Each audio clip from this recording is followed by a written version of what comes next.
اللہ الرحمن الرحیم۔ شروع کرتی ہوں اللہ کے پاک نام سے جو بڑا مہربان اور نہایت رحم کرنے والا ہے۔ السلام علیکم، کیسے ہیں آپ سب؟ امید کرتی ہوں آپ سب ٹھیک ہوں گے۔ آج میں آپ لوگوں کے لیے ایک نیا وظیفہ لے کے آئی ہوں، بہت ہی خاص وظیفہ ہے۔ وظیفہ شروع کرنے سے پہلے آپ میرے چینل کو سبسکرائب کر دیں اور میری ویڈیوز کو لائک کر دیں۔ آج کا وظیفہ ان لوگوں کے لیے ہے، ان والدین کے لیے ہے جو والدین اپنی بچے اور بچیوں کے رشتے کے لیے پریشان ہیں۔ آج کا وظیفہ بہت ہی خاص وظیفہ ہے۔ وظیفہ یہ ہے کہ آپ لوگوں نے سورہ فرقان کی آیت نمبر 54 پڑھنی ہے۔ سورہ فرقان کی آیت نمبر 54 کون سی ہے میں بتا دیتی ہوں۔ بسم اللہ الرحمن الرحیم۔ وَهُوَ الَّذِي خَلَقَ مِنَ الْمَاءِ بَشَرًا فَجَعَلَهُ نَسَبًا وَصِهْرًا وَكَانَ رَبُّكَ قَدِيرًا۔ یہ چھوٹی سی آیت ہے، یہ آپ لوگوں نے آیت نمبر 54 کتنی مرتبہ پڑھنی ہے یہ میں آپ کو بتاتی ہوں۔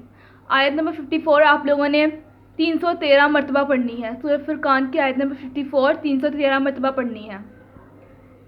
عشاء کی نماز کے بعد یہ آیت پڑھنی ہے آپ لوگوں نے 313 مرتبہ۔ اور کتنے دن کا یہ عمل ہے یہ بھی بتا دیتی ہوں میں آپ کو۔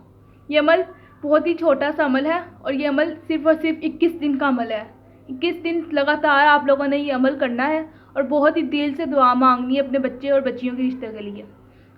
جو والدین اپنے بچوں کے لیے، اپنے بیٹے بیٹیوں کے رشتے کے لیے بہت پریشان ہیں، انشاءاللہ ان کا بہت ہی اچھا رشتہ ہو جائے گا۔ اگر آپ لوگوں کو میری ویڈیو پسند آئے تو پلیز میرے چینل کو سبسکرائب کر دیں اور میری ویڈیوز کو لائک کر دیں۔ اللہ حافظ۔